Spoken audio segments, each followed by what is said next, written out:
So you're a fan of Atlanta United, and after winning MLS Cup in year 2, you'd think we'd be contending every year.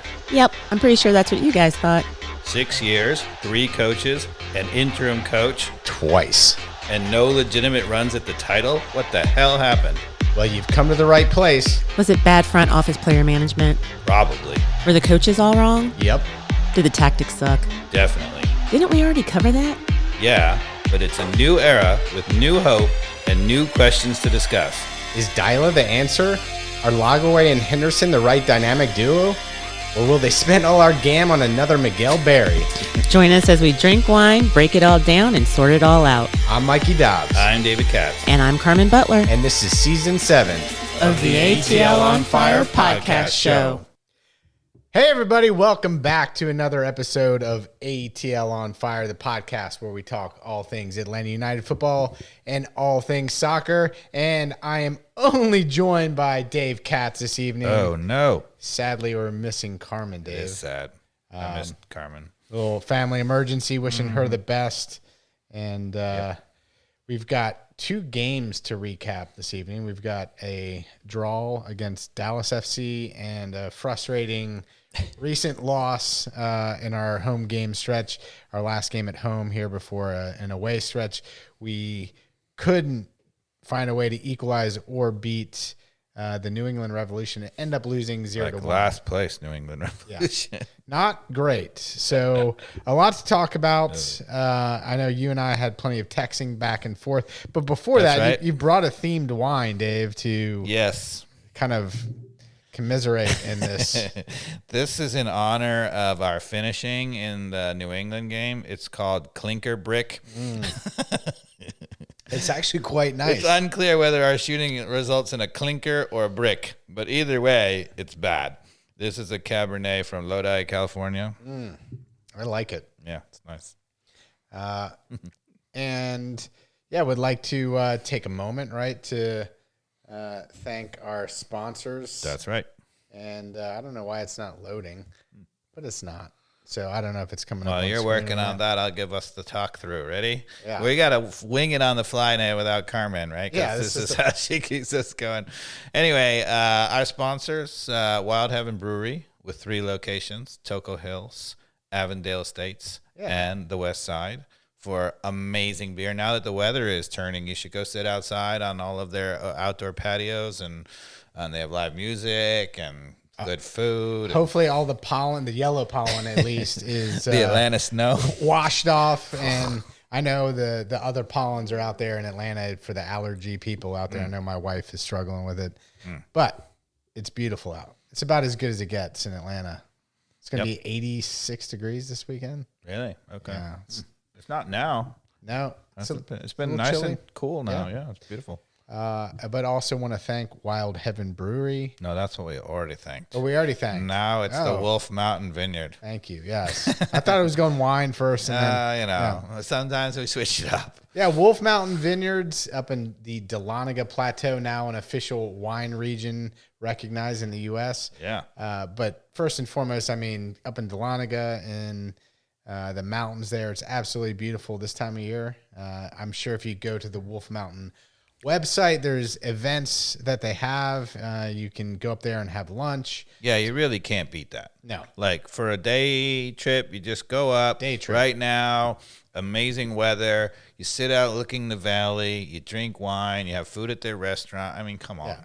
Track down Brandon and say, I know these guys from ATL on Fire, the podcast that talks all things Atlanta United. That's right. Yeah. And this might be amongst our favorite things to do. Yes. So, Dave, you are always studied before these games. The FC Dallas game, we tied 1-1. Yep. Do you want to start there? Where do you want to Yeah, start? let's start, with the interesting moves right off the starting lineup you can discuss, right? So Miranchuk started on the bench. I think they said that maybe he had a little bit of a knock, but he was on the bench. Cleek with Muyumba starting in the double pivot, right? So it wasn't, and then it was Sleece and Almiron, and still no Amador. He hadn't made his appearance, though he makes his appearance in the New England game finally. And without Amador, Dyla opts for Abram on the left rather than Cobb, and then Edwards plays on the left. So the back line was, and Hernandez was also on the bench, right? So our back line was Lennon, Gregerson, Braum, and Edwards. How do you think about that? Well, I don't like Abram in there. Let's put Cobb in there, right? Yeah. And I'm okay with Edwards going in there or Ronald Hernandez personally. Yep. So either of those have been fine. But yeah, no Abram. Yeah, we'll get to that. Yeah. And in the same in the New England game where he was a factor. You want to go right to that? To New England? No. Starting lineup? To our defense. To our defense. Yeah. I Want want to to go right? You want to just jump right into it? Jump right into it. Yeah. Okay, so let's pull up the highlight then. Okay. Which I think hopefully we have.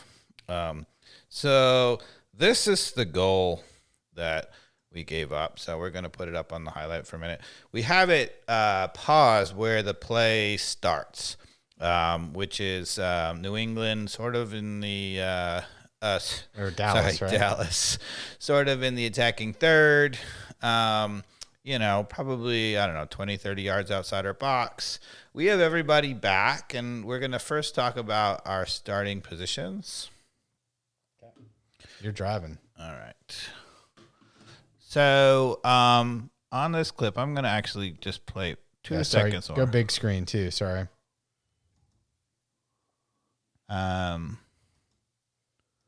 So I keep saying I'm getting ahead of myself.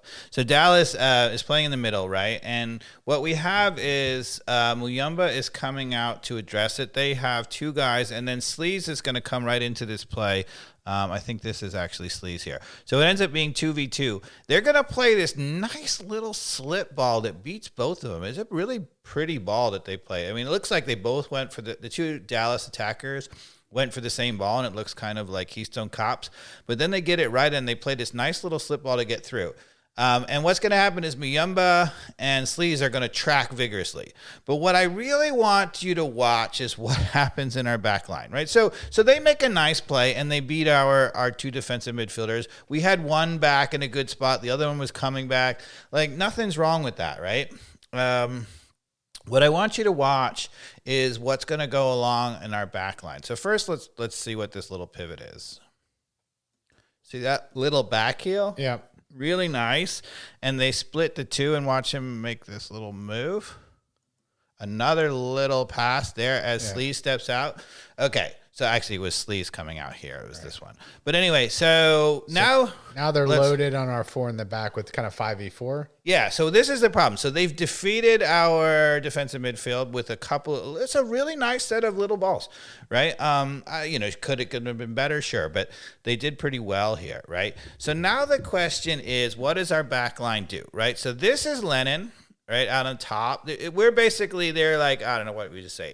Pretty well man v man, other than the guy driving forward with the ball. And we're about 8 or 10 yards outside of our own 18, right? So Lennon is really close to his guy. He's on the inside. He's perfect. One of the things you'll notice, Gregerson has actually stepped out in front of his guy. Yeah. So he's being really aggressive here. Yeah, and he's holding the offside line too, right? Edwards out at the left is right on his guy inside. Beautiful, right? And here's Abram.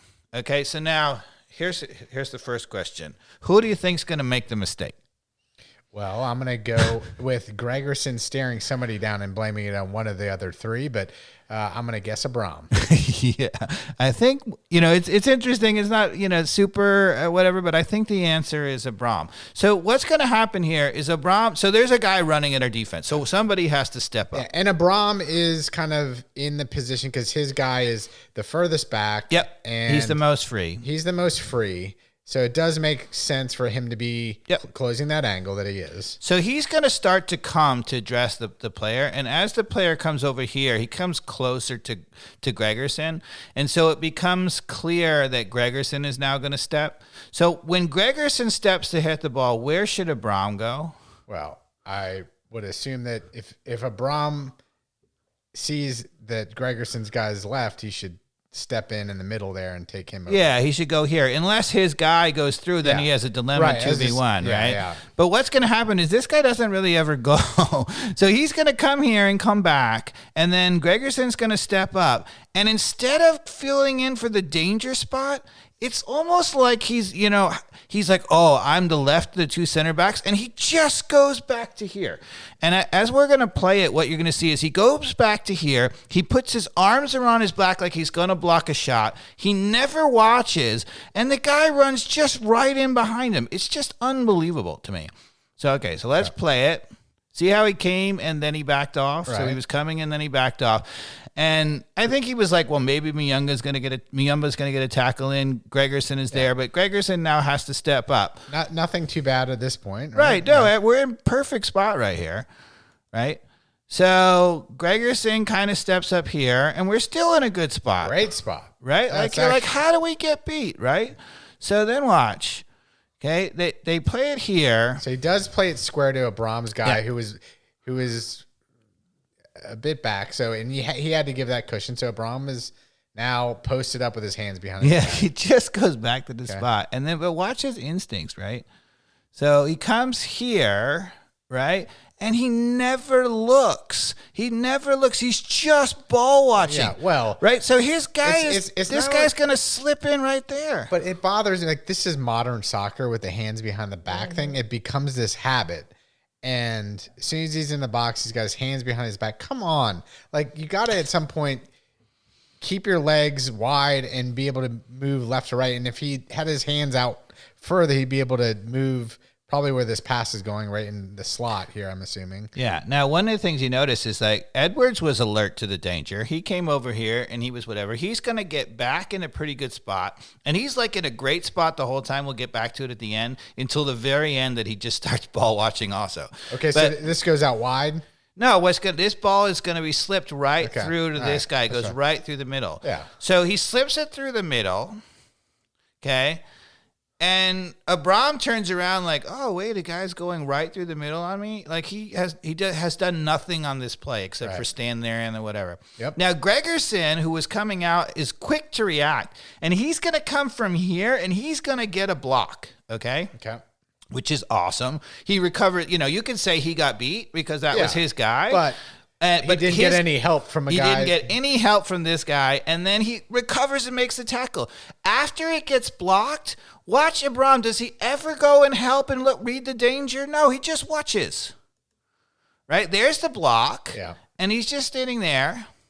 And then he's like, oh, wait a second. I got to go kind of help, right? And you can see now Edwards was in a great spot, but he was ball watching the whole time, and his guy is slipping in the back here, which is not good. He never reacted there. But this gets blocked. It comes back here, and still he's nowhere in the picture to get a block in. Yeah. Right? And so then he's here, and he roofs it. Yeah. Right? So my point in doing that is not to say that, okay, it was horrible. Yeah. It wasn't horrible. It wasn't horrible. Yeah, horrible. But the instincts. Yeah. You're like the instincts. You're like, once again, there's a play that went right through the middle, and Abram did nothing. Nothing. Yeah. Right now, you would say, look, was it his fault? No, I don't think it's necessarily his fault. But any defender who's going to make, you have to have instincts to make plays, game-winning plays when there's a breakdown and go win the ball. So I've seen worse goals against us. Yep. For sure. Sure. So this game ends 1-1. Who scored our goal in this game? Was it Latte Law? It was a penalty kick. Oh, that's right. So, let's see. Oh, yeah, 17th minute. We win the ball up the field, as we've been doing a lot, which is awesome. Yes, that's really good. And then Muyumba quickly plays the ball over the top to Latte Loth, who holds it up, right? And then the defender just drapes all over him with two arms, pulls him back, penalty kick. Yep.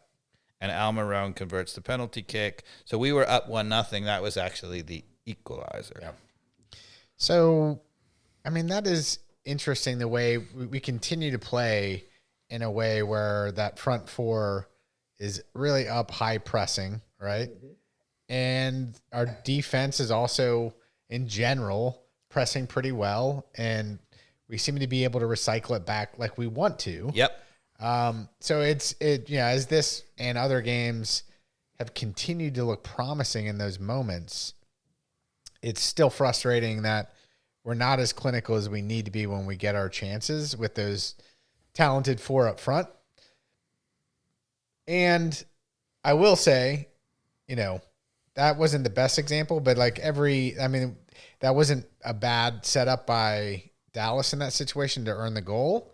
And we could have done better, both in the middle and then in your Abram explanation. But we're at least getting beaten, right? Like things are happening. Like it's forcing Dallas to actually play well through us to make that goal happen, right? And yet, like in the New England game, is another example of us just giving away stupid mistakes. Latte Loth, who is back and ran into somebody in the box, right? And we gave away a goal in that game. Yeah. Again, a dumb mistake. Since you mentioned it, I'm going to show this. We're just going to let this play. So This is a really good attacking sequence for Atlanta. We're up 1-0. So here, Dallas was trying to play out of the back, and they play here, and we win the ball right here, right, with a beautiful, I think it's Miranchuk, or maybe it might not be Miranchuk. It's hard to say who it is. About halfway up in. Yeah, it's Buyamba. Anyway, we win the ball up front. And what I want you to notice about this, so this is going to end up with Almiron getting a very, very dangerous shot from about the 6 that looked to me like it was going in the corner, and there was just a defender that hit. Yeah. But knew nothing about it. It had the goalkeeper completely beaten. But what I want to point out, and we'll point out it a little bit more in the second game too, is not only are we turning the ball up the field up high and getting good chances, but there's a lot of guys going forward. I want you to see how many people end up in the box on this play. Okay? Okay. All righty. So we turn the ball over up the field, and we win it. Oh, it was Almiron who wins it. So he drives at the defense. He plays it out wide to Sabatime, yep. Right? There's a great overlap late run. I mean, we've been talking about that in the Pineda era. Remember how we said he doesn't need to be there ahead of time? Yeah, like when he was with Araujo, right? Now he's showing up at the right time. It's a perfectly timed run because he was back. Okay, that's awesome. So then it's creating, this is the overlap, right? I mean, the overload. Right? So he plays Lennon in the corner, and he's going to get a cross. But look at this cross, right? So we have 4 guys in the penalty area and a 5th one getting in there. Yeah. Right? So there's a lot of players there. They cross it. He heads it back out. We win it again. Right? There's a shot from Silva at the top of the box. Sorry, I hit on this. Silva at the top of the box, and it goes right to Almiron, and it stops. Almiron gets the ball right at the top of the 6. He's going to turn and just have a shot towards this corner. And, this, if you look at the Dallas defender, he's like kneeling to block it. Yeah, and he's very lucky he doesn't get a handball or whatever because he's all the way down. But look where the shot goes. Oh. I mean, if that doesn't flick off of him a little bit, it's a goal. Yeah. I mean, there was a lot of people in his way. But what I want you to point out, when I point out this, is not only that we won the ball and we had great attacking things, but now at the end of the clip, 1, 2, 3, 4, 5, 6 are right by the top, within the top of the box. Yeah. So that's not what we had in the Pineda era. We weren't winning the ball up the field. We didn't have guys in the box. It's remarkable how many people we have in the box in attacking situations, which we'll get to, Dave, which you are saying the luck has to turn at some point when the stats are what they are and the numbers are in the box. But, I'll hold it for the New England game. All right. But let's keep going. Let's go to the New England. But what was your overall feeling of the Dallas game? Certainly a disappointment not to get a win at home against not a great team. Yeah. We had 11 shots to their 9, but only 2 on goal, and they had 2 on target. So, and we won in the possession category. We won in number of passes pretty significantly. We were fouled more times. And nothing much exciting. I didn't think we game. dominated this game in the way that we did against a poor New England team, but I thought we were the better side, and I thought we deserved better. I mean, God, look at that. That has to be a goal, right? But nope. Yep. Well, that's the problem, though. That's our problem. We got to be more. Got to be more clinical. All right, let's go. Let's go to the New England game. Okay. All right. New England game. Yeah, one. Mikey Dot's gonna pull it up, and we're gonna do something different here now. There you go. That's so instead of just relying on the highlights, we actually pulled up the full game replay, so we can do some really kind of interesting things. Right? Oh no, I didn't pull up the New England game or the full Apple TV. Oops, you're on the wrong one. Yeah, here we go. Now we're good. Let's go to the full one, and then we'll do the highlight one. Okay. So 9th minute. So one of the things that, because it wasn't on the full highlights, I didn't want to look. What I want you to do, Mikey Dobbs, so this is a corner kick, and we give up a very dangerous header off the corner. And I don't actually know what happened here, but I want you to see what you think happened. Okay. Why did we give up such a dangerous corner? Are you ready? Let's watch. Okay. First, we'll play, and then I'll pause it when they zoom out here. Okay, so this is our starting position. Okay. What I am looking at is on the near post, there's a guy who's marked up. There's a guy that's kind of in the center of the box. Yeah, I think this is 2 right here. 1, 2. There's 2, right? But we have somebody who's just marking the near post. So there's a man marking and a free guy. And a free guy kind of marking the near post. There's a guy covering the short, kind of floating in between. Yep. They've got a guy who's at the top of the 18 on the near side of the corner, and a cluster of folks on kind of the corner of the 6. But everybody is pretty much man-to-man. There's what looks to be some elbow grease in the right spots from what I love this formation. I mean, love. Because you've got man-to-man marking all over the field, including they have 2 guys outside the box, like for maybe some kind of weird short corner play. We have a guy who's addressing that, thinking about it. They have 2 guys way out at the far post. They're marked up.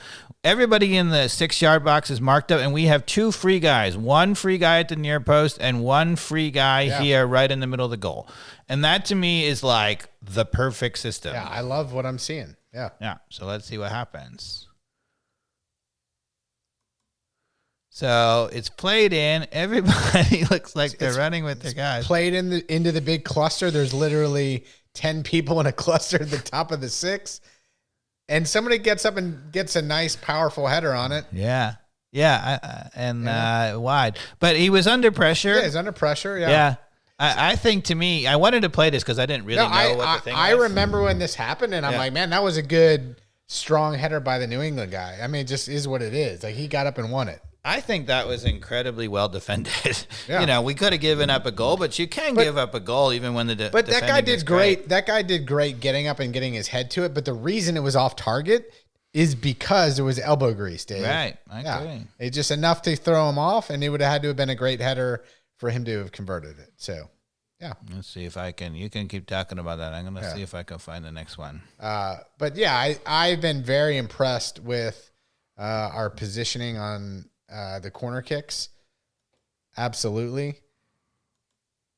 Way better than the zone defense that we saw under the Pineda era, or even semi-zone, where people were just at 6s and 7s understanding what the responsibility was, and then somebody was ultimately just left free. I mean, how many times did we see that last year, Dave, where somebody drifted in and there's just a guy just hanging out on the far post? Like, that was not, even as that developed, that was not what happened there. No.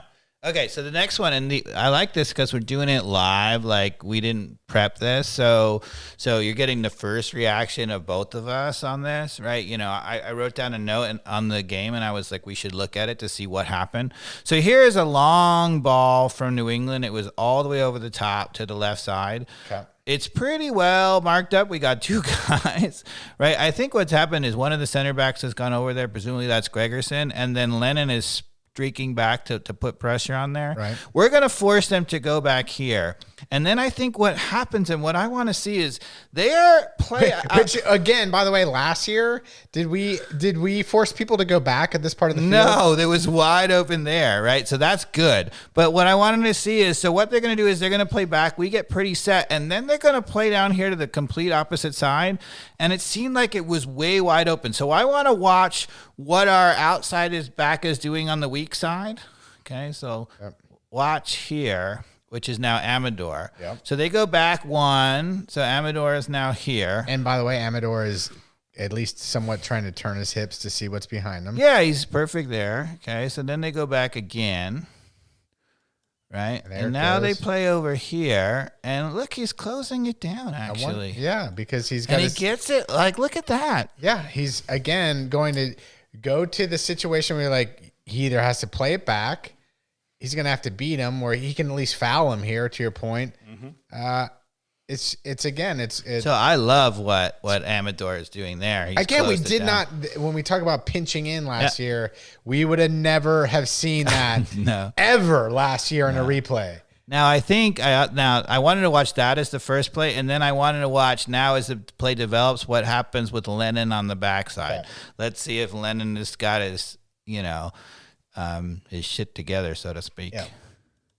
So they get it. We pressure. We poke it away, actually. It goes back again. We force it back, right? That's great. They try to recycle it around the back, and then they come back to the same side they just were and shoot. See, this is the one. Like, so Amador came in here, and they played straight up the middle over him. So that wasn't so great. He pinched in a little bit. Yeah. No, I think... Yeah, Amador got a little caught a little bit ball watching on a ball. He lost his guy, and you can't let Carlos Gil, the best player in their team. So that is absolutely a mistake on Amador's part. That's what I was thinking. But the interesting thing is, I thought maybe what we were going to see is that he was just pinching him in and leaving him wide open, and that's not the case. He was out there addressing him, and then as the play went on, he got caught a little bit ball watching. He ball watched and pressed forward too much. Now, to be fair, this is his first game of the season. So, he's had no preseason. Yes, this is the first game he's played all year after the injury. Oh, yes. He's been back. He's played this season, though. No, I don't think so. You're wrong. I think this is first game. We'll look it up. But anyway, so, and then I want to see what happens on the back post as Gil gets there. He played the first couple games. Oh, so Lennon comes in here running 2v1 with the guy, and then never is aware of that Somebody's got to scream for a change here. Yeah, this is what I'm saying. I think so. This again to me is not bad coaching, because I thought maybe he was pinching in. He wasn't. He was double team tracking this guy, right? As the two guys ran. Was that through. His guy originally that just came in? Yeah. So if you go back, so this is the through ball here. So watch, you can see. Yeah, Lennon. So he's here. Yeah. But what he really should be doing is, honestly, I mean, he can come back here, but he should have his head on a swivel because he's got Gregerson helping there. Now, one of the things you'll see is Abram, again, is in no man's land. Gregerson also has the guy. Yeah. What the problem is, Abram has created another problem, because he could either be out here reading this and double teaming and helping, or he could be like, look, that's your guy, Amador, and he could be here, but he's kind of neither again. This is what I always say. I 100% agree. The problem is Abram, needed to just close the gap and allow either Amador to come double. Yeah, right? I think he should be here. Then you got 1v1 in the center and everything's fine. So if that's the case, if Abram was reading that over the top and seeing Amador get beat and come over here, no problem. Now you got 2v2 here. Abram never read that. He's not closed any ground here, and he's just created. Yeah. He's useless, and it probably will. It probably, as this progresses, you'll show that he was never involved in doing anything in this play. Even when Gil is now going to go at him one-on-one. Look, he's not close enough to help there. He's not closing anybody. Right. So Gregerson has this guy, and Lennon, to be fair, has marked back here. Now, again, if Abram says, okay, he's back or whatever, I still think he's got to be out here double teaming. Yeah. But let's say he's not. Abram is not making the critical decisions. No, he's not doing anything. The 1 second he needs to be left or right or somewhere. He's not doing it. So indecisive. He's just staying in his channel and going back and forth and never reading the danger. So, in the end, Lennon has to stay with his guy, and there's another attacker comes in late, right, who ends up wide open. See, now he makes this move, Gil. Abram is not close enough, right? Amador does well to stay with him, but if he got beat badly, Abram can't block that. He would have scored. And because he's never been decisive, he's also caused Lennon to be here, and he has no idea that he's out here. So it's like it's a domino cascade. When one guy is indecisive in the back, all of these things happen. And also like Muyamba, who's running back at this point, should realize he's not much help in the cluster of where people are already marked up. He should have ran out wide to the backside here where it should have been like, hey, because to be fair, like Gregerson and Lennon, they could have sorted it out. They should be pointing. They should be pointing. Guzan should have been pointing out of corner of his eye. Like, I'm watching the shot, but I know there's a guy over there. Right. Be aware. Poor communication from Guzan, Gregerson, and Lennon to sort it out a fraction of a second earlier. But also Muyamba, too, could have been pointing as he's running back and saying, hey, there's a guy on the far post. Yeah, so Amador got beat and, created this problem with the ball watching to begin with. But nobody is helping at all make up for it. So then they play here, and now it's like scramble recovery. Right, they back to heel and, there. Okay, so that's the next one. That was pretty good. And I wanted one more. Oh, God, this is what I wanted to show. On the highlight package or in this? No, in this. I want one more on this. Oh, going to the nose. My goodness. Watch this. I mean, we might as well just stick on the theme because we're there. Oh, my God, watch this. Let's see. Okay, let's let it play.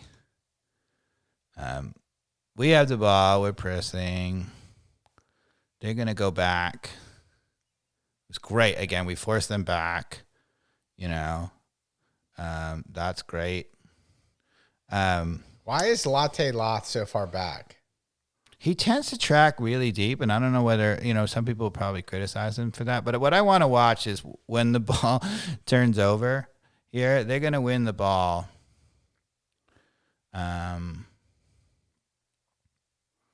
Sorry, I got confused there. I thought we were on the other side. All right. Yeah. So we win it again. I want you to show as this play develops, we're going to end up losing the ball on this side. And so now we're playing 3 in the back. So I should preface this by saying, so this is the subs. So we're down 1-0. And I love what Ronnie Dyla did. So what Ronnie Dyla did is he went to 3 in the back with the 2 wingers to try to really change things up. So he actually brought in a defender. Let's see. He brought Cobb in for Saba, which might seem like a really defensive move, right? Bring in a center back for an attacker.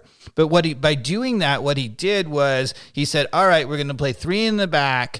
And then now Amador and Lennon have the green light to go all the time. Mm-hmm. And we're going to try to now just change the dynamic and attack a little bit more out wide. Okay, so that's what he's done. So now we have 3 in the back. You can see this is Cobb, Gregerson's in the center, and this is Abram. Okay, so let's let it play because we're going to play up front. We're going to eventually turn the ball over. And Amador is way up here, and you're going to see what happens when well, I'll show you. This is absolutely crazy. We have the ball for a while, right? Abram is here. Let it play because it's fun. I think now Muyamba tries to force it through. They win it. Okay, we win it back again. Now here, watch this. Ready? So this guy is under pressure. Okay, so they've tried to clear the ball. We've challenged for it. Muyamba has gone after a second ball. It's amazing. Amador was up the field. And what's going to happen is because Amador is up the field, right? So they have a winger who's going to be out here. He's going to play this long ball to the winger, right? And what's supposed to happen is Abram picks it up. Abram has to pick that up in the center of the 3. And he's so committed to being a 4 and to be like, this is my spot. This guy plays a long ball up the field. He could easily win it. And if you watch Amador running. I remember watching this in real time. I was like, when is he going to go? When is he going to go? And he still had so much time, even when he decided to go to. I mean, he was a couple yards. You know why he decided to do that? Because it became so obvious to him. You know why it became so obvious to him? Probably someone screaming at him. Because Amador running back is like, what the F are you doing? Go get that ball. Watch Amador on this ball, right? See, look at him. See him pointing? He's like, go get it. Oh, yeah, I got to go get it. And then he does come over and win the ball. But he was never going to come over until Amador running backwards was like, you should do that. Yeah. Oh, my goodness. I don't know. Let's look at it again. I think we might be a little hard on him after seeing it right there. Honestly, I think he was on his horse. Now that I'm watching this, let's be fair to him. Okay? So it goes, he's starting to run right there. Not really. He's running straight back. No, hit play, watch. And then only after he points does he take off. Yeah, but he's going to point. I don't know. He was going to stand there, and this guy was going to get to the ball. I swear to God. I don't know. I feel like I'm being a little hard on him. Yeah, sure, but his instincts are awful. Yeah, I will say that. Because it is a half a second. If you would have liked to have seen a half a second difference, and that is professional soccer, half a second difference. Right. Yeah. So I'll give you that. All right. Fun play. All right. So now we can go. You want to go to the highlights? Sure. You can do that one. To the highlights. Go to the highlights because we're done with the.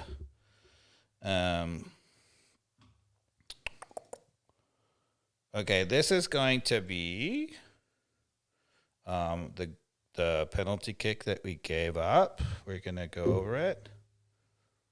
Which one is this? Going here? Yep. Let's put it onto this tab instead. Yep. Okay. Perfect. So just hand it over. Yeah, put it there and hand it over. All right. So now this is the penalty kick that we give up. So they start with the ball about 20 yards outside of our 18. Okay. And we have, let's count them. 1, 2, 3. All 4 of our back line is back. Our 2 defensive midfielders, 5, 6, 7, 8, 9 back. So that means there is 1 player forward. I presume it's actually Almiron. Because Latte Loth is here. Okay. Now, you can make an argument I don't know, do we need to see Latte Loth there? Maybe he should be up too. But anyway, he's back. How do you feel about how we look here? Right. I got one maybe slight critique, but I don't love. Is it Amador? Who's the left back here? Yep, Amador. I don't love how pinched he is there. It could just be a little further out. This is David Heel, right? This one. and also is that Carlos Heel? Carlos Heel, sorry. Carlos Heel, I think you got to have some closer skin against him. You really got to. Now, one thing you would say is, as a team, right, what clearly he was doing, especially in the first half, was he was drifting out wide as the center guy.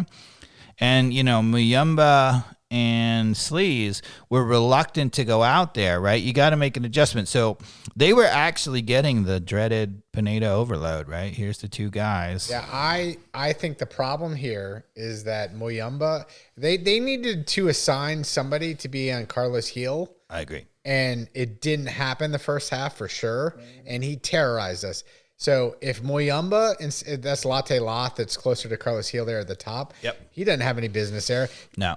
I think that Muyumba needed to be all over Carlos Heel right here. I agree. Everything else sorts itself out. Now he's just, again, floating in the middle, and he's just causing more confusion for Miguel Almiron on whether he's going to address the danger or whether it's going to be Muyumba. Yep. And so if Muyumba is on Carlos Heel. I think this is actually Miranchuk now. Okay, Miranchuk. Okay, yeah. Yeah. Okay. 100%. Let's play the clip. Yep. All right, so you play it. And look. To the best player in the field. Go on the overload. Killing me. Yep. And had Amador been just a hair wider, that pass would have been a lot more difficult. Yep. So now they have the dreaded 2v1 overload, right? So it's 2v1 out wide. Yeah. They have Heel, their best player, and he's got an option out wide at a 2v1. And you can see Amador is pointing, right?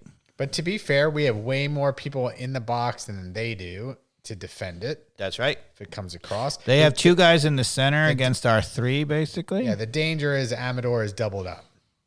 Yeah. Yeah, can he get beat out there? Yeah. So, if he gets beat 2v1 quick out here and Abram has to step, then one of these guys could be open in the middle, sure. But he's pointing at Latte Loth to come help because it's 2v1 and he needs a second guy, which he does. Now, what if Moyumba was there all along? Who's just, just standing at the top of the box going, what happened? Easy. So they actually do a switcheroo because heel comes out wide and the guy who's out wide now underlaps and goes in the middle, which is a great move. And Latte Loth is not great getting whatever back, but it's, I don't want Latte Loth. Yes, that's the problem. Why do we want Latte Loth there to begin with? He should be up the field. Is this one where he ends up fouling him? Yes. Okay. Yes. And, it was dumb because he fouled him while he's back's turned to goal too, I think, if my memory serves. Right. So heel is just going to keep dribbling. Yeah, why isn't that Moyumba that's back there? What is Moyumba doing? Nothing. He didn't come over to read the danger. He's just standing in no man's land. Yeah, he's just standing in no man's land. Right. I mean, Sleaze. He's literally just standing, like, watching. Sleaze did a really good job of coming back to help protect the back two in case somebody has to go over. He's filling in, but then Moyumba's done nothing. And Sleaze has good defensive instincts. Moyumba, not so much. Moyumba's like people are like, oh, he gets tackles. He's all action guy, and he is, but he doesn't, read it. He doesn't have the instincts. He just, when the play is around him, he'll work hard for it, but he doesn't know where to be. Anyway, so then he'll just starts dribbling. You can see Moyumba still doesn't come over, right? Which now means that Latte Loth. So Amador did the right thing, which is he stayed with him, and now he's come inside or whatever. Actually, if Latte Loth had never come to help, Amador probably would stay on this and win. But and this is not that dangerous of a situation. No. And he's going to dribble towards his own box. Now, one thing I will say in Latte Loth's defense, first of all, he should never be the guy defending in our box. It's a bonehead foul. But also, if you look at the foul, it was really soft. I mean, I think it's a foul, but it's a really soft foul. But it's one that in any league, they're always going to call that. Yeah, I don't care what league. Well, see the replay. So that looks like kind of bad, the way he went down. Yeah, because he extended. Yeah, but look at the replay. He's used to being in the box, and it doesn't matter, though. He's extending, and he'd be there. You go. This is the one. Yeah. This is the angle right here from the back. Right. Now, this is not the referee's angle. This is our angle. So I think the referee got the bad angle, but look at that. I mean, he doesn't really almost touch him much at all. A little bit in the back. Because he's our striker. He has no business doing that because he doesn't know. Because he's trying to take that exact gravy on the other side of the field. That's what he's good at. Yeah. Don't be back in our box doing that. I mean, that's a dive. Moyumba needed to be. Yeah, of course it was. Yeah, and I don't blame him for diving. Don't blame him for diving My take home on this is not that I think that it was a terrible penalty kick call. I think it's really soft. Super soft. But this is what, we've had this discussion about, what could you do to make soccer better? And this is where we've said you could make soccer better. The penalty area should be a place where you can call a penalty kick, but it shouldn't be have to call a penalty kick. There should be another option. He's going back towards his own goal. He wasn't fouled very hard. This should result in a free kick just outside the box. Yeah. I would love if soccer did something like that. It would be subjective, but all penalty kicks are subjective to begin with. So and like the ones where people are like getting fouled as they cross and they're falling out by the touchline in the corner. Or a handball where he's out wide, but just inside the box, right? Yeah. And it's questionable whether it's a natural position or not, But at the same time, like we did it to ourselves here. Yeah, no, there's no self-inflicted penalty kick that we gave away against their best player, by the way, Dave, is being marked by our striker. Yeah. Well, first of all, he wasn't being marked at all at the beginning of the play. Correct. Yeah. And I think that is the damning part about this whole thing. This whole sequence that we just went through. Yep. It's not just their best player. He's their only player, really. Yes. And there's only one guy you have to stop. They've only had scored 2 goals all season, and one was on a penalty kick. They've still only scored 3 goals all season, and now it's a second penalty kick. That's the only guy you have to mark. That's it. Yeah. That's terrible. Now, to be fair, so later in the game in the second half, We have a ball that's headed in the box, and it clearly hits the hand of the guy in the box. Now, whether it was in a natural position, maybe, but it would have been a soft penalty kick, in my opinion. Right. But that's a soft penalty kick, in my opinion. And so if you know, like, I think in that case, what bothered me was that VAR didn't even say, "Hey, ref, go look at it." Right. You know what I mean? Yeah. It's so inconsistent in the MLS on that type of stuff. It drives me mad. Like, all right, I'm like, I don't even know. Like, because you got to let that decision, land in the referee and that's on the field to make that decision. He's in charge of those subjective calls, in my opinion. And they didn't put it in the highlight package either. Well, they know better. Suspicious. They know better. So if you want to look at it, we can go look at it in the Apple TV. It's in the 67th La Liga minute. probably did not put Mbappe's leg-breaking tackle in the highlight package. That was either. a horrible challenge. All right, they're like, yeah, just a yellow card and a 1-game suspension. No big deal. Yeah. So I think I like Ronnie Dyla the way he tried to mix it up to get us more into an attacking mode. The Cobb for Saba, we complained a lot that, Pineda's substitutions were so like automatic. It was like the same guy for the same position. There was no anything to it. And here he makes a very creative sub, which is a center back for a forward in a game that we're losing. And you're like, why is that? And it's so that now you can release the outside backs, which is an interesting move. And then furthermore, right, late in the game, he actually brings on yet another attacker, and he goes back to the forward to have another Tiare on the field without taking off Latte Loth. And Tiare comes in, makes an amazing header, which just boinks off the post. So, Dave, here's the thing. How many games have we played? What's our record? It's 8. 2 wins, 3 draws, and 3 losses. You keep talking. I think we're 2, 3, and 3, if I'm not mistaken. Yeah. Verify that. But I think that's worse than we started last year, if I'm not mistaken. It's our worst start ever. Worst start ever. Yet it is some of 2, 3, and 3. Correct. Yeah, 2, 3, and 3. Now, for when you and I love watching and analyzing the game, and I think again the things that are standing out to me is that we are giving up goals that are individual bonehead mistakes versus letting the team march down the field because our tactics are giving a cushion. Yeah, although you could say this one, leaving Hill out wide, is the first time you might have said that's maybe tactical, that they left him wide open. Maybe. Maybe. That's fair. Because how does that happen? And how is Ronnie Dyla not screaming on the field, Moyamba, like, I'm taking you off in the next 5 minutes unless you are against. Like when we had nobody marking Messi last year. Right. Because, either Sleaze or Moyamba has to be completely on top of Carlos Heel. Yep. And that wasn't happening. And they were talking about in the commentary that, Dyla was getting out coached in that first half. Yep. Now, was he being out coached, or were people just was Moyamba not following the assignment? I don't know. We may never know. But the other thing is, we're creating chances. We have tons of players in the box in places that make the XG stat or whatever you want to call it. They're there for rebounds. They're there for rebounds. Or really deflections and, cheap goals. Yeah. The pinching in that we saw on that crossover up until the 5 seconds later where Amador does get beat over the top. But we're not pinched in. Nope. Like we're putting pressure on people and we're saying, hey guys, come beat us. Yep. Unfortunately, we're getting beat, Dave. Yeah. And that sucks. Because our center back, Abram, sucks. No, but it's not just that, right? Because it's the main weakness. It's the main weakness, but there's also everything changes in the game, and it would have changed in the first 10 minutes when Saba's bombing up the right side, right? And we literally had it was 6v3. And you want to watch it?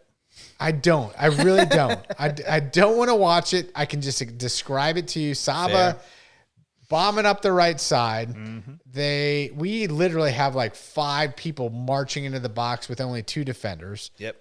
And all he had to do was cut it back to 3 of our guys trailing. He tries to play the more flat ball across the center of the goal. Out in front one. Yeah. Out in front. Yep. Lower probability. Of course, I don't know if it was. They all checked up. All 3 runners checked up. Well, right, because of course they are. Because I mean, you can only have so many people like smash into the goal at that point. Well, what I said is a little unlucky that all 3 checked up, and maybe they don't know each other that well because one should have kept going. Now this is Saba's problem. Yeah, no, I don't. Saba I don't is disagree guilty of this for 3 years. Okay, on that type of decision making, not great. Not great. He's got a lot of other great attributes that I love, but that one right there is the difference of us winning and losing the game. And one thing with Saba, I will say is sometimes his decision making there is great. It's not always horrible, but sometimes it's not great. It's hit or miss. I don't think he's always it's bad. more miss when it comes to Maybe. But I think it's just inconsistent. yes, Inconsistent. It's very Yeah, inconsistent. I agree. And the thing though with that play is for the 2-second window where we had so many people were checking back, it's like just put it on one of their foot. Yeah. You know, it's like, come on. Let him have a go.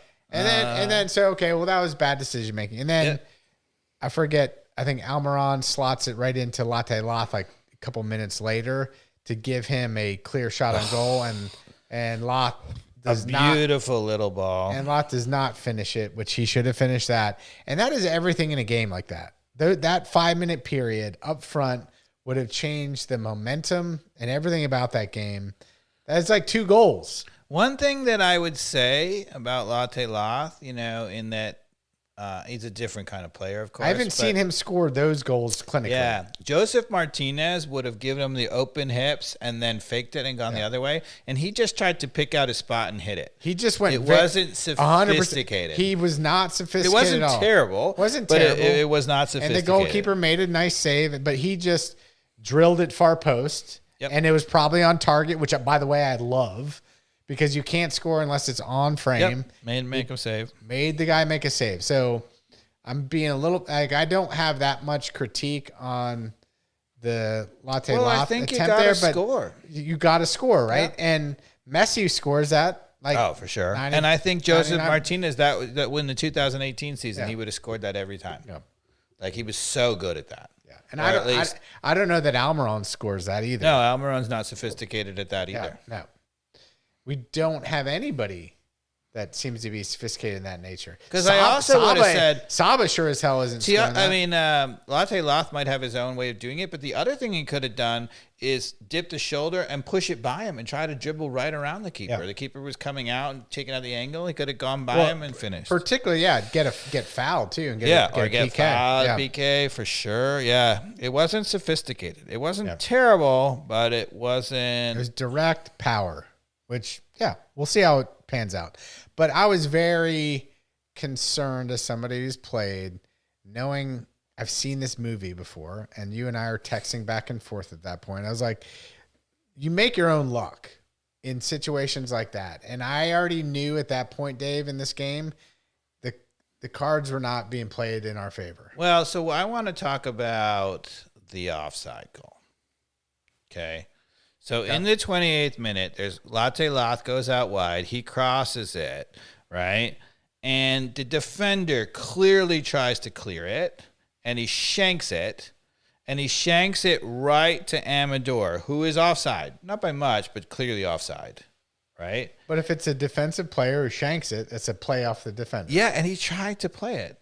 And we can go watch the clip if you want. Did he try? Did he touch it, though? Yeah. Oh, yeah. It was clearly. So you want to go to the highlights? You can see. They went to VAR, right? Yeah. So not only that, not only did he try to shank it to them, so then Amador plays it all the way across. They clear the header, actually. I think we've all seen it. Everybody watched the game. Like, I know. Yeah, you go back. New England clears the header, right? And then it goes to Lennon, who cuts it back to Almiron, who bends it in the corner for a goal. What a world. Nobody is complaining about anything. No. New England is like, we just gave up a goal. VAR. Because it was you're like, how do you call it offside when they clear it, right? We win the ball. out wide, play it backwards, and then he shoots it with 3 guys in front of him. How is that offside? Yeah. So there are two things that you could have said on that play. One, that clearly the defender tried to play the ball, and if he tries to play the ball actively and plays it, then it's not offside. Yep. And 2, it could even have been called another phase of play because New England had a chance to clear it. They headed it. They happened to head it. Now, that's a little bit more technical because you said if there was a clear offside in that buildup, maybe. Yeah. But VAR was not created for that bullshit. Yeah. Now It was not created for that. That's the wrong button. He's heating up. See, we miss you, Carmen. Dave can't even get the heated up button. But I'm heated up. I was very heated up. I during mean, this that game. is shambolic. That is VAR interfering in a place where it never should have. Yep. I mean, Come on. but Come on. at that point, we're not winning this game. We've seen the movie. And you were still optimistic because rightfully so, right? Because we're doing all the right things, Dave. We're pressing, we're recycling the ball, creating opportunities. It happened over and over again. We really did not look vulnerable in the second half at all that I can recall. No, they had a penalty kick call, and they had 2 long shots in the first half, both by Gill. They were all from like 30 yards. Did they have a penalty kick? Yeah, that we just showed the penalty kick. That was from this game where Latte Loth brought it down. Oh, right. That's how they scored. Yeah. But That's their goal. yeah. It wasn't on a shot. Yeah. It was off a penalty kick. Was that second half? No, that was first half. Yeah, that's what I'm saying. Second half. Oh, second half. They That's didn't it. have a shot in the That's whole what I second say. half. I was like, second half, they were not threatening at all. Nothing. Yeah. We dominated the second half. You and I are texting, but I'm like, it's not enough. And what is it that's not enough, Dave? Yeah, we had another offsides goal called back, which was offside, but Right. it was super lucky, right? So there was a corner kick. It's headed back across by Amador. Latte Loth turns and finishes. You would see a goal every time. But the weird thing is they didn't have a guy on the post, and then when the guy was fronting the him, defender did a great job of fronting him. they said that. I think that is total luck. Agreed. It wasn't. He wasn't doing that on purpose to get him offside. No, but he was just trying to win the ball. But he did get in front of him. Yeah, and it was kept clearly him offside. half a body offside. Yeah. Then we had in the 67th minute, it was headed back across. It comes off the New England player's hand, no VAR, right? And then even after that, New England goalkeeper, when it came off his hand, right? So even they didn't call a handball on that. The goalkeeper made an amazing save on that. Yeah. It would have been an own goal, right? Yeah. But he reached out and, you know how he was going one way and go the other way that Guzan can't do? Yeah. That's what he did. And he went back and he got it with a strong palm, right? And then, right, Tiare comes on in injury time. He hits the post. That's the second time we hit the post. We had 2 goals called back for offside. We had no penalty on the clear one that hit his hand. We had 2 hit the post, right? I mean, it's unbelievable we didn't score. You want to know what the XG in this game was? And this is, do tell. You're an analytics guy, right? Guess. What do you think the XG? So I just said we hit the post twice. We had 2 goals called back for weird offsides, plus many, many other dangerous chances like Latte Loth threw on goal. Miranchuk had a back heel that the goalkeeper knew nothing about. It happened to hit him and go right inside the 6. He back-heeled it, and there was 2 guys in front of him, but it went by him, and it hit the goalkeeper who knew nothing about What's it. What's the XG? 3.5? What do you got? Well, you're guessing 3.5, right? I would have said 3.5. The XG on that was 2.6. Oh, wow. Because they do all this stuff. They say, well, it doesn't count. Like, for example, the goal from Almiron, I think, counts 0. Yeah, well, that's... Because they're like, well, he wasn't expected goal because he was offside. But, Actually, there was a very good chance that the referee would have said that wasn't offside because it came off the defender. So the XG should have been. That's tainted analytics. Yeah, exactly. It should have been 1, I would have said, or at least maybe even if you said for a little bit off for VAR or something, it should be 0.8. Yeah. But it doesn't account for that. That's why I'm saying the computer's struggling for that, right? So, but Dave, the Dallas game, right? We tie. They also, the other thing that's crazy. Do you remember You know what their XG was? What's They that? get 1 for the penalty kick. They get a 1 for that penalty kick, so that's 1. And they had 2 long shots. They give them 0.74 extra for that. It was 1.74. I don't see that. So if you played that game, so XG should be the kind of thing where if you played the game 10 times, it should come out to that on average. Do you know what I saw from them was from Revolution was Carlos Heel. Yeah. That was the only threatening thing. And it should have been a 0 because he got 1 weak penalty kick. Yeah. If you played that game 10 times in a row, we would have probably averaged 3 goals in that, and they would have averaged less than 1, close to 0. Yeah. And Dyla did not address that. He needed to sort that out from the sidelines fast enough to be like, why is Carlos Heel not getting marked up? And he could have sorted it out before the penalty kick. Yes.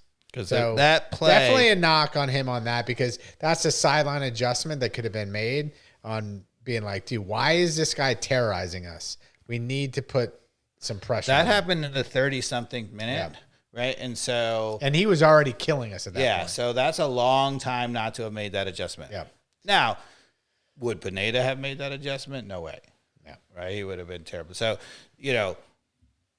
failing to make that adjustment, a great coach should do it. But All right.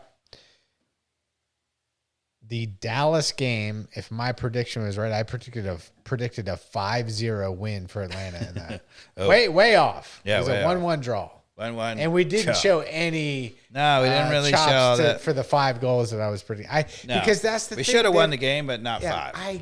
how are we not just killing teams with all the power that we have? Well, Dave? to be fair, so what I would have said is, so if you look at the last 3 against games. a mediocre and bad team. But if you look at the last 3 games, you say, look, we scored 4 goals in the great 4-3 comeback. There we did score 4 goals. Yeah. Right? Then in the Dallas game, we didn't quite all click. I think probably in most games in that thing, we probably would have scored a second, but we were good for 1.5, 2. We were kind of unlucky to give up the 1. I think we should have probably still won either 1-0 or 2-1. Right? Something like that. But it wasn't a great offensive display. And then coming back in this third game, they easily could have scored 3, right? Against New England, right? So you would have said, we did score 4. We probably should have scored 3 or 4 in this game. And in the middle game, we only should have scored 1 or 2. So it's kind of, whatever, but like, it's coming. I will say, though, okay, Yep. the team is missing. Yeah, what is it missing? It is missing a little of that gel of like urgency. Like there needed to be an urgency in that Rev game earlier, and just to create the energy that we needed to score. Right? Like we looked threatening. Yeah, we didn't even allow them any real chances in the second half. But did you really see a team that was hell bent on being like, this is do or die? We're at home in a 3-game home stretch where we got to freaking tie this game and then win it at all costs. Because But what does that look like? What does it mean? Us keeping them in their end more? Well, I don't does know. it mean a guy in the box doing more? I don't know. I don't know. Like we played on teams where you try to figure that out. Yeah. On why is this not working? We have so much talent. We're better than this team, and you still end up losing and can't figure it out.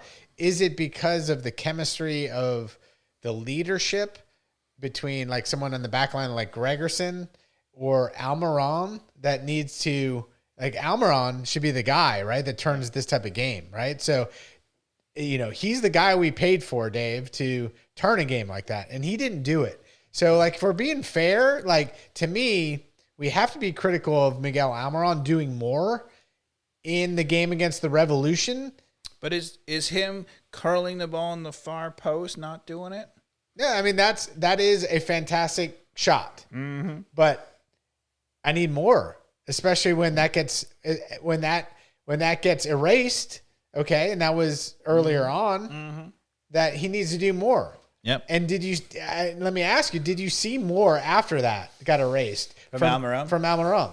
Did you see an extra gear from him to change the urgency on the team as the leader with a captain band to make that happen? Well, no, but what one of the things I think about when I see that, what I think you're getting at is, I think most people would say it's effort. I don't think it's effort. I think that they played hard. That wasn't the problem, and we dominated. I don't think so it's much. effort either. I think what I would call it is game-winning plays. Right? When you have really good players, you make game-winning plays, right? So that means the offensive guy who gets a goal that maybe you didn't deserve, right? Steals one, right? But it also means the defensive guy who steals a goal against and blocks a goal that he shouldn't have, okay? So I think defensively, we don't have guys that make game-winning plays. We don't have any classy defenders who really make game-winning. You could maybe say Gregerson, like the one where he recovered and made the really cool block. That was like, you could have said as a game-winning play. Now they scored right after that because nobody else helped him, right? But don't you need a guy that's on the field communicating to all of the players to be like, guys, we need to go. It needs to happen now. So it's not a lack of effort, but it's a collective understanding that the moment is now. Yeah. And that happens in these little trickle of like who your guy is, right? Be like, and that gets cascaded. Sometimes it's a guy who wills the team. I mean, the old Man United, it was Roy Keane kind of thing. Right. And I feel like we're missing that. And it is a new group, right? And everybody's trying to maybe be too nice, but we need a guy that is a Roy Keane. But in the modern era, a lot of these teams that do really well, the Manchester Cities, the Liverpools, whatever, do they have that guy? They have a lot of guys tactically that make game-winning plays, They don't have the guy who just wills you to win per se, do they? Yeah. Like some of them, like let's take Liverpool. Who is it on Man City? Like Liverpool. Let's take Liverpool, right? Yeah. I mean, who would you pick on their team? Who's wielding them? To me, it would be when that would be Van Dijk. I think is the guy who's Sure. making defensive plays and willing you to win. I think I think they have a couple. So they got Van Dijk out of the back, who is mandating a certain benchmark of how they deal with trouble. Yep. And push it up the field. And then up you front, Mo Salah. you have a guy who's quietly leading by example, which is like, if I don't, and Almiron does that. Do we have an MLS Mo Salah on this team? Not obviously we don't have Mo Salah, but you don't the have only to be. person you could compare there is Miguel Almiron. I mean, his What style. about Latte Loth? No, I mean, it's a different position, but a guy who can go get you a goal, out of nothing. Sure, I agree. Like, in terms of they're not the same player. Not the same player, different part of the field. But yes, I think that comparison. And Latte Loth has a couple of times on this season gone and got us a goal that's unexpected. And the other thing it's I not would say, on the XG chart, right? And there are a number of times where there's like a rebound or whatever that he quickly gets to it and he hammers the ball. Yeah. He makes good contact, and he's gonna score some of those. Yeah. So who do we have next? We're going to Philadelphia next? Going away to Philadelphia. Okay. But I want to keep on this moment for a second. So the game-winning plays, I think defensively we don't have it. Like if you're going to compare to Liverpool, we don't have the Van Dijk. We don't have an MLS. We don't have Van Dijk. We don't even have an MLS Van Dijk. I will say though, I do really like Gregerson as our poor man's obvious, Van Dijk. But the other guy next to him has to be decent. Yes. Doesn't have to be great. And I think you're playing, is it possible Gregerson is a little bit MLS Van Dijk? Maybe, could be. Not really, but maybe. The problem is he's paired to a guy who keeps hurting the defense. Mm-hmm. And to me, what this season is going to hinge on is actually not. I think we're gonna have some rocky roads offensively. We'll get to this in a second. I think we have guys who make winning plays offensively enough, maybe not perfect, but enough. I think this season is going to hang on one thing and one thing only, which is how long it takes for Ronnie Deila to replace Abram. Now, obviously, he wasn't playing to begin with. It was Williams, who's better. But when is he going to make the move, let's say, to Cobb? Yeah, well, we don't want to see Williams or Abram. And I think Williams is better than Abram, but he's still not good. Do you think so? He's better than Abram. but he's not good. No, I'm not saying, kidding. no. I'm saying, but Cobb is better than Williams in our mind. I think so. I mean, is he young and going to make more mistakes? Maybe, but I think overall he's better. Yeah, and paired with Gregerson, Yeah. who's going to be able to yell at him. That's the move I would feel, make. feel like a mentor to him. Yeah. Whereas like Gregerson's not going to yell at Williams, who's like an MLS vet at this point, right? Like there's a little more. But whereas like I feel like Gregerson could be like, dude, do this, do that, and that would actually pair up better in the center to have a younger guy led by a more senior Gregerson to be like, dude, do this. Yep. And I think learn from your mistakes. also in some critical games against good teams, I think that you might, if Cobb was playing that regular, I would go with Edwards over Lennon for defensive. Yeah. And Lennon could still play if he wanted. He could be the right in the front three, or he could come off the benches. You know, Lennon doesn't have to play every minute of every game. He can be rotated a little bit. And if we're on the road against a really good team, I would start with Edwards at right back. I'd start with Gregerson. I would start with Cobb, and I would start with Amador. Amador to me is classy. Yeah. I mean, this is his first game. He made a mistake, whatever, but classy. All right. But offensively, game-winning plays. So- Latte Loth looks like he can do it. I think Miranchuk is an enigma because you might say, yes, he can sometimes spring the ball, which is a game-winning play. But actually, in terms of finishing, I think, especially in the box, his finishing is not so good. So I think the guy who has to step up and be the second game-winning play is Al Marone and maybe Saba, right? One of those guys has got to step it up a little bit. Yeah. But I think what we're seeing offensively from this team is a rocky, a little bit getting to go, whatever. But if you look at the early games, we weren't really scoring at all. Then we scored 4. We didn't have a great one. We scored 1. This game, I know we scored 0, but we really should have scored 3. I think it's coming. It's going to be really inconsistent offensively. But defensively, I don't think that we have it yet. No, I agree. We don't have it defensively with Abram and shoring up who our trusted back line is. And I'm happy with, we obviously called out the Muyumba floating there against Carlos. But in general, it seems like our center mid is with Sleece, and even Fortune coming in has played okay. I think he's also too stuck on the double pivot. I would have said, let Sleaze be the single pivot and let him go. Let Sleaze be Sleaze because he's just going or whatever. And then just make sure that the two guys in front of him, there is a little bit of defense in front of him. So, like, if we're playing a really good team, you probably don't want Al Marone and Miranchuk because it's too offensive. Yeah. Maybe you want a Muyumba as one of those attacking guys, or even a Fortune, right, as one of those attacking guys, right? But in a game at home against a weaker team, you would just play Sleaze and you play Miranchuk and Al Marone and boom, go after him. Yeah. Right? So just give us a little more defense in a tough game on the road. And again, that's where you would use the whole squad, have a role for those people. Yeah. And I think Muyumba as an attacking midfielder playing defense out of an attacking midfield, or Fortune, same thing, is really good. Yeah. I think where he struggles is in the double pivot. So, but why do we need a double pivot? How many games are so we're 6? Or the other guy who can play some defense is Cleek in there, a little bit more defensive as an attacking midfielder. Dave, we played 8 games. 8. Right? Yep. And worst start ever. Worst start ever. And although, to be fair, usually we start a little better under Pineda and then we get really bad. Yeah. So our analysis is obviously a better team, a better tactics and approach that should be yielding better results, but it's not happening.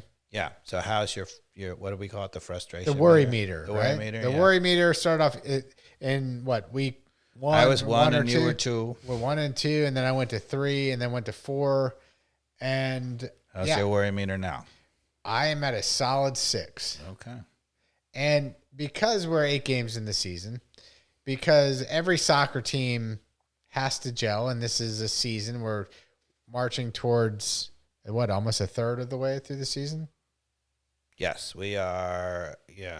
about a third to a quarter to a third. Yeah. So I am very concerned that the results you are what you eat, and where results are what they are, and we can keep.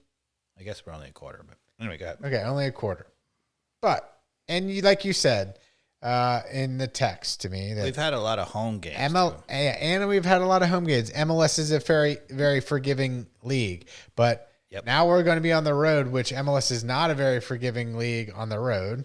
So now we've got to go against the wind, and we have to get some results in this away stretch, in my opinion, even in a forgiving league, to really position ourselves, in the critical part of the season to be in a high playoff caliber position. We want to be in the top 4 at minimum. Yeah, top 4 I think is necessary to win it. Yeah. Although, our team to me reminds me a little bit of some of those Seattle teams that got rolling in the second half and really moved up the table and ended up winning the title. I still think my worry meter is only at a 3. It really is. I think because if this were a regular league like the Premier League, where you have to finish first, you have to finish in the top 4 to get Premier League to get a Champions League spot. Of course, my worry meter would be way higher. But the MLS is so forgiving. You'd be at 10. You just got to get the playoffs at some level. So worst case scenario, and we get it rolling really late in the second half, and we kind of get it super rolling to only get to the 7th playoff spot or something. Right? We're still super dangerous. We go into the playoffs having won, 8 out of 9 or something or whatever. You can run. You have to go on the road. But the first round, you don't. The first round, as we found out, you get at least one home game, like when we beat Messi. Yeah. I think it's so forgiving that we can't have the worry meter yet. And I said that we were going to have a rocky start. We have. I was hoping we didn't. I'd hope we get off a better start. But I still think it's coming. There's just so much talent. There's so much from the watching of what we're doing right and what we're doing wrong. That I agree with you as much as we text back and we're how is this not going our way? I know. It's just in the moment, it is so incredibly frustrating to deal with this as an Atlanta United fan who's been through so much over the last 5 years that, you have to be skeptical, even though you and I agree that there's a different coach, there's a different level of talent, there's a different level of how we're getting beat right now. I just have to see something change, Dave, in the next stretch of games. It's the center back. That gives me belief. The question is, how long does it take to switch the center back? The whole season of Atlanta United is hinging on Abram. I think so. I mean, it could it be Williams comes back and Williams plays better? Maybe. He might be just good enough with Gregerson, but I think ultimately, if we're going to go on the kind of run we need, we've got to get the center back short. I mean, so first of all, we're going to get better no matter what, because Amador is a huge upgrade. Right? I think he's going to get comfortable. So he definitely played some games early on in the season. 100%. Do we have a Atlanta United? You keep talking. I'll look it up. You look it up. But I am almost positive we got some action from Amador early on. Want to make a bet? Yes, I do. Okay, how many games do you think he's played? I don't know. I just know he played early on in the season. Okay, that's what you I don't know how many games, but he played. And he started. And he definitely started games earlier on in the season before he got injured. And I say no. And you say no. And I will.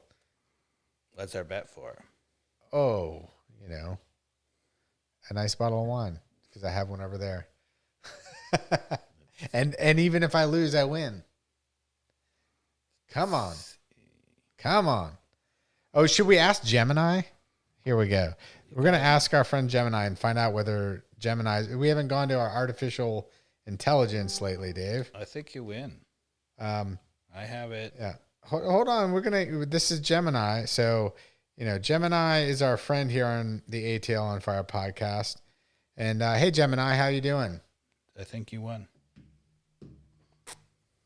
Gemini. I'm doing great. Thanks for asking. I'm ready to help you with anything you need. What Great. can I do for you today? I am trying to understand how many games for Atlanta United FC Amador has started in 2025. I couldn't find exactly how many games Amador has started, but I did find that he's a left back for Atlanta United FC All right. and has played in 20 You're games. useless. We'll come back to you later. Thanks. All right. So that's where we're going to keep asking the AI what they know, and not a lot Not of so information about starting stats. It says that he's played 4 games. He's had 4 starts, Yeah. 338 minutes. So you're correct. I lose that bet. I felt pretty confident about that one. Yeah, so I guess he played early. Because And remember then, we talked about how classy he was in many moments, and then he got injured. And got then we're like, injured. oh no. yeah. I know he didn't play. I guess I was confused because I know he didn't play in the preseason. Yep. And then so he didn't have a lot of whatever, and then he got hurt. Yeah, anyway, so I think Amador playing consistently is a huge upgrade, and that will help us tremendously. But I still think the center back pairing, the other center back is critical. Right. All right. I'm just trying to pull up what Schedule. the standings are here. We're way down. What are we? 11th place. 11th. But you know, the ironic part, right? Where does the playoff end, Mikey Dobbs? You see the playoff line? 9th. 9th. No, So that's 2 points. Everybody gets 3 points off of playoff spot. an So we're orange 1 and a win trophy. off a playoff spot. So that's what I'm saying. It's so forgiving. U.S. soccer. So forgiving. It's pathetic. Yeah, it's horrible. I mean, don't get me wrong. I'm not endorsing this, No. but it's pathetic. All right. So Philadelphia is supposed to suck. They've had a good start, but their team is terrible. They just told everybody, right? We're playing on the road. So what's your prediction? I think we lose against Philadelphia. Yeah. 1-0. And I'm going to go win on the road. I think getting out of Atlanta, this team needs just a little bit, like a change of scenery, a little bit. Philadelphia, I think, is way overrated. I know their coach has done a really good job. Their coach is the old St. Louis coach. Okay. And he's got them rolling like he had St. Louis the first year. Yeah. But, of course, St. Louis imploded the second year. Yeah. And I just think that the squad's not very good. Yeah. So some fresh scenery against Yeah. an inferior team. I mean, like, the thing is, like, we know Atlanta United's talent Yeah. is second to none, Yeah. except for the back line with Abram. Yeah. So do we? But to go on the road, you need to be able to score goals. If you're So gonna do win we on go the road. 3 in the back against Philadelphia, just right from the get go? And if we Oh, do, that's interesting. what's the 3 in the back? I mean, if it's 3 in the back, Gregerson is clearly the starting, Because center. if you have Amador and Lennon bombing up, and you got Gregerson, Presumably, if Williams is still not available, it would be what he went to in this game, which is Cobb and Abram on the either side of Gregerson.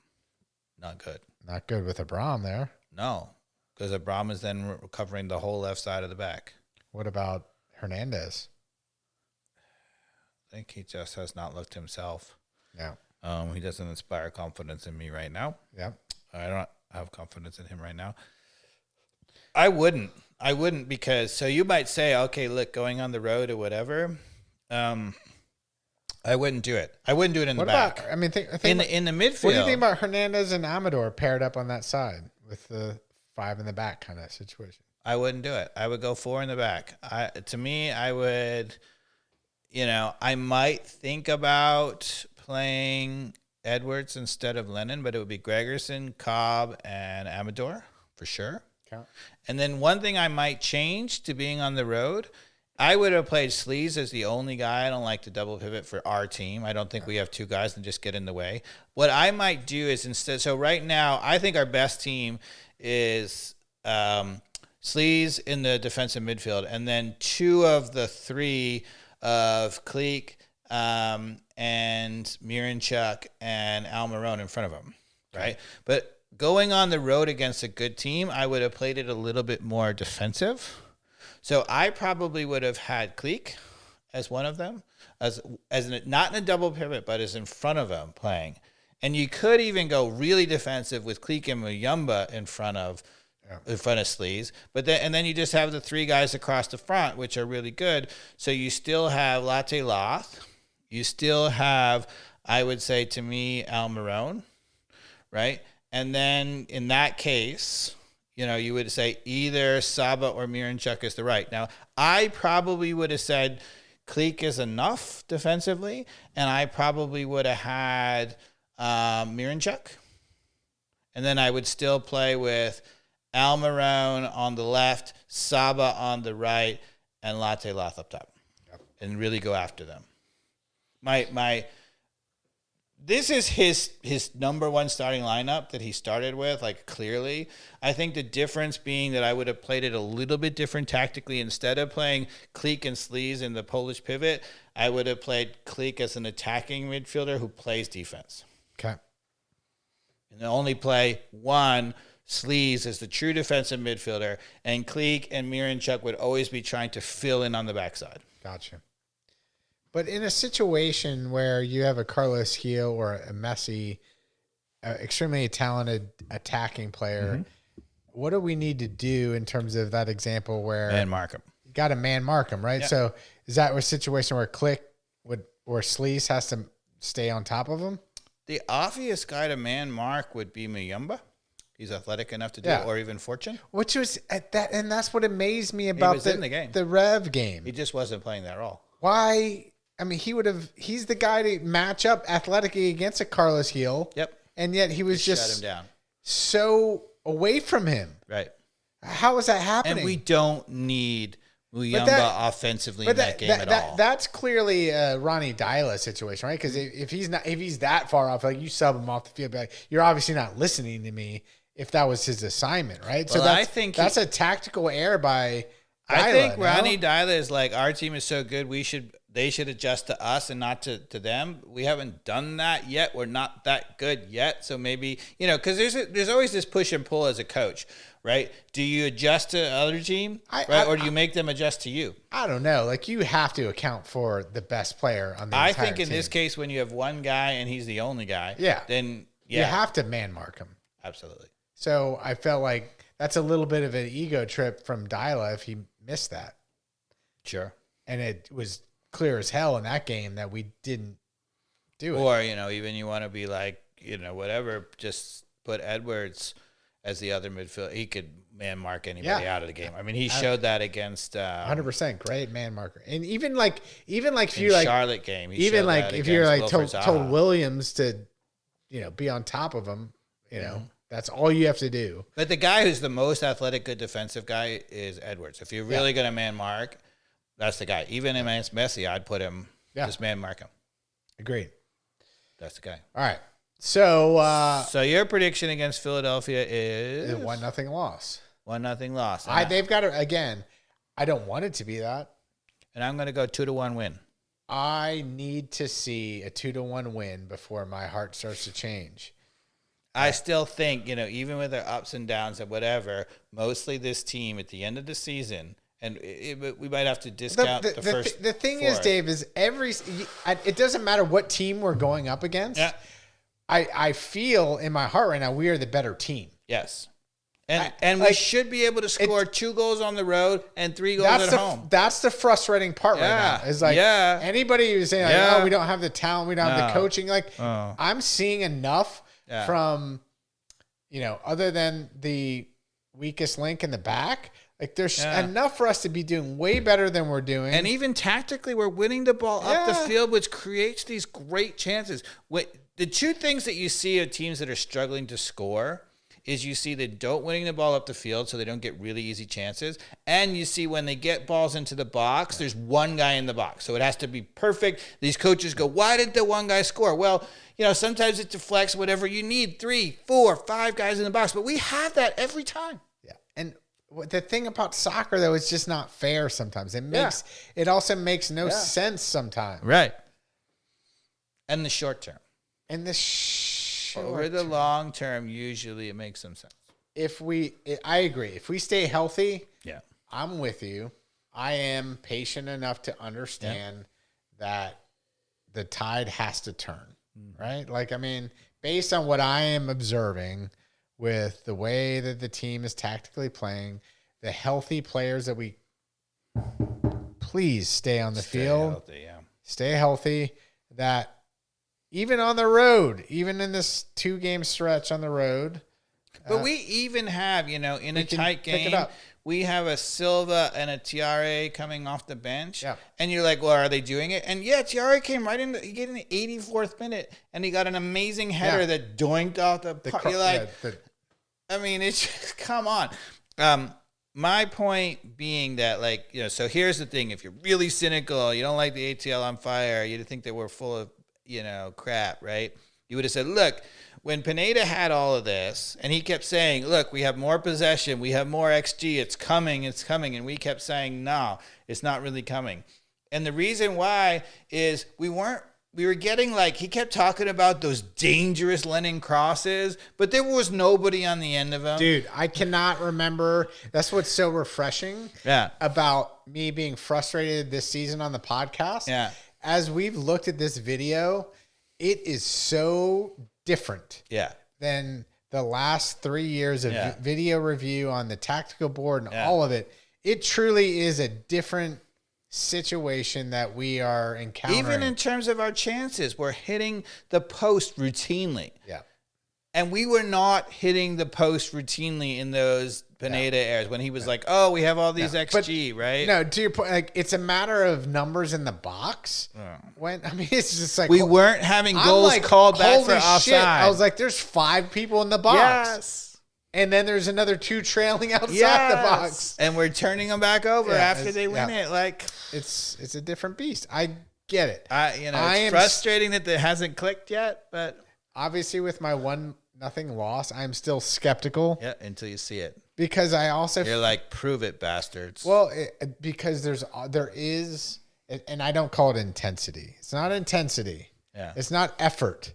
Yep. There is chemistry on teams, though. Yep. And it requires leadership to demand a team go to a next level of focus to get through the situation that they're in, because they are better than what's happening. And if you were going to be the criticism, right? So what's the legit criticism? Not the, we're not working hard enough criticism. The legit criticism is, you would say, Miranchuk, Almiron, Saba, maybe even Silva, they're all kind of the same player, creative, can do stuff, but none of them are finishers, right? And you're like, on this team, where's this, if you look at great teams, there's a goal scorer. Like, look at our 2018 team, right? It was Martinez as the goal scorer, and then we had 2 guys as secondary goal scorers, Villalba and Almiron. And who's our secondary goal scorer? So here's where I disagree. This is Major League Soccer, and Miranchuk and Almiron are finishers in the MLS. Well, yeah, they haven't quite shown it. Miranchuk hit the bar.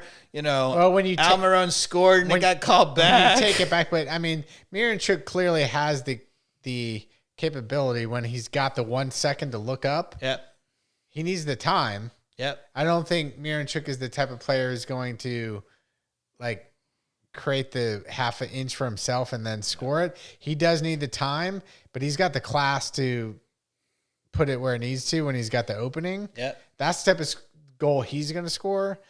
Almiron, I mean, he can do it. He just needs to find. I mean, in October of 2022, goal scorer of the EPL. I mean, that guy was on fire. He can do it. And I love Miranchuk being encouraged to play a deep liar role, but not as a true double pivot. Like, so where if you say, okay, look, they're double pivot and Sleaze has to be on the right and Miranchuk is on the left, I don't think so.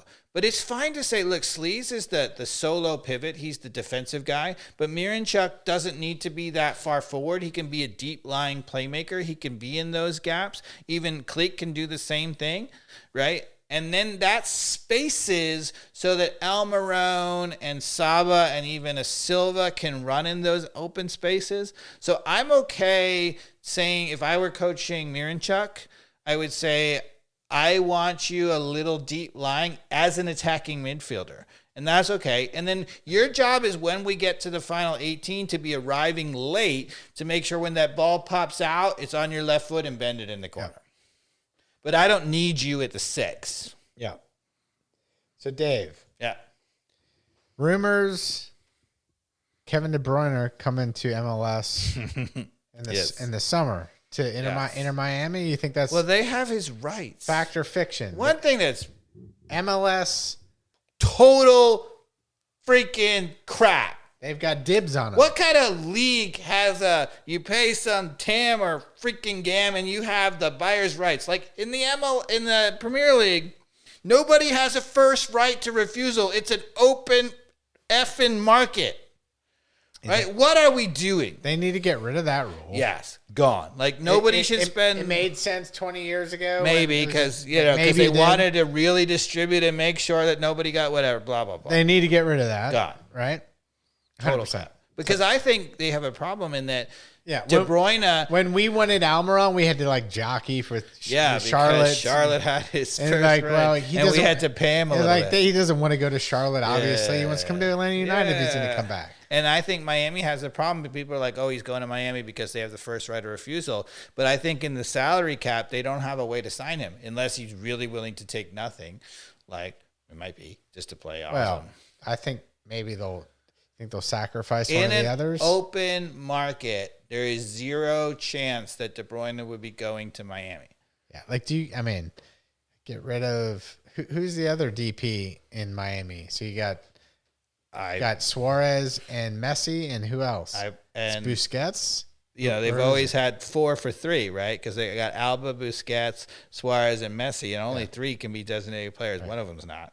But I would get rid of Busquets or Alba for De Bruyne. I mean, come on. See you later. Have a good flight. I think just Busquets to me is, or even Suarez to some degree. I mean, not that he's not putting up numbers. De Bruyne is a way better player. He's gonna smoke the MLS. Yes.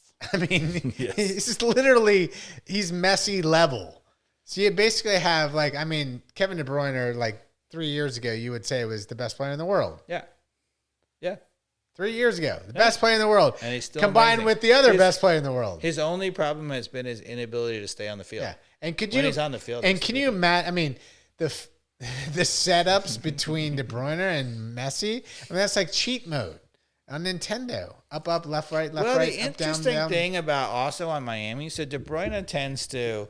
So what he's good at, he drops in those pockets and he plays through balls. And one thing I think about it, like him feeding Latte Loth would be amazing. But actually, Suarez used to make that run. He's a freaking old man now. He doesn't make that run. He just scores cheeky goals in the box. Messi can still do it, but Messi likes to be that deep lying, late arriving. I actually don't think he fits Miami's team at all. De Bruyne? I mean, now he's a classy player that's going to create no matter what. But I think he could be a much better player at a different team. Oh, sure, maybe. If he had Latte Loth to pick out and Miguel Almiron running and Saba, guys running in front of him and with Silva, pace. he'd be of course he would just be if you put him in for Marinchuk, right, and be like bye Marinchuk, sure. Or LAFC, that team has a bunch of attacking players. But it doesn't matter, man. That guy's so good. I agree. It doesn't matter what the pace of Messi and Suarez is. It can be snail pace, and he's gonna be like, I am adjusting to snail pace, and I gotcha. I'm gonna predict though he doesn't end up at Miami. Are you? Yep. I'm gonna predict he comes to MLS, but not to Miami. Where would he go then? LAFC or LA Galaxy? Those are the only two choices. Probably. I don't think so. I think you're wrong. I'm gonna say it's Miami. Now, are you willing to go like one of those stupid bets where you take Miami versus the rest of the league? Well, I mean, what's the bet? Bottle of wine. Bottle of wine. Can win back the bottle that I just lost early on. Well, no, I am already about to lose another bottle of wine with our Nottingham Forest. It's not yet. Not yet, but They're still ahead. I always knew that was a long shot. But I still, if you're listening, you don't remember. We're talking about Nottingham Forest versus Man City, who is going to finish higher in the table. I have Man City. Mikey Dobbs has Nottingham Forest, and Nottingham Forest has been ahead of Man City for forever now. But Man City keeps coming, and they're now only like 2 points behind with 4 to go. This last weekend really was a dagger. Yeah, but it's at least an exciting bet. Even though I like taking the underdog losing bets because that's what makes this podcast fun. Yeah. So are you going to take Miami versus the rest of the MLS? On the De Bruyne? Yeah. Yeah, absolutely. Okay, I'll take that bet. You know I'm going to take the bet. It's not a good bet for me because usually when I make the bets, it's about like soccer. Yeah. Right. You know, tactics, football, knowing players. This has nothing to do with anything. It's like executive and MLS rules. If anybody has an advantage on this bet, it's you who knows the rules of MLS better than anybody. That's hilarious. No one knows the rules. Nobody knows the rules, but you know the rules better. And by the time 2025 summer, I don't know, maybe they'll change the rules. Did you notice that they came out and said they're not going to the change in season for the league through 2027. So remember I told you that I thought they were going to do it right out of the World Cup? Right now it's looking like it's going to be the next year. Like maybe they'll announce it after the World Cup, but it will be one more year. Got you. That makes sense but they voted not to do it through 2027. I think. Because that would have been they would almost had to announce it now if they were going to do it so that makes sense. Yeah. I think that's what the vote was. They were like, are we going to do it now? Yeah, it's like you got to do it now if you're going to do it. And they're like, we're not ready. So we're going to do it the year after. They pushed it off. That makes sense. That makes sense. I think it's still coming. Yeah. Or maybe a year or even that 2 years. makes total sense. But but I hate the delay because it's a smart move. Come on. Smart move. All right. Now, any other European soccer you want to talk before we close this out, or have we talked about it all? Man United sucks. Man United does suck.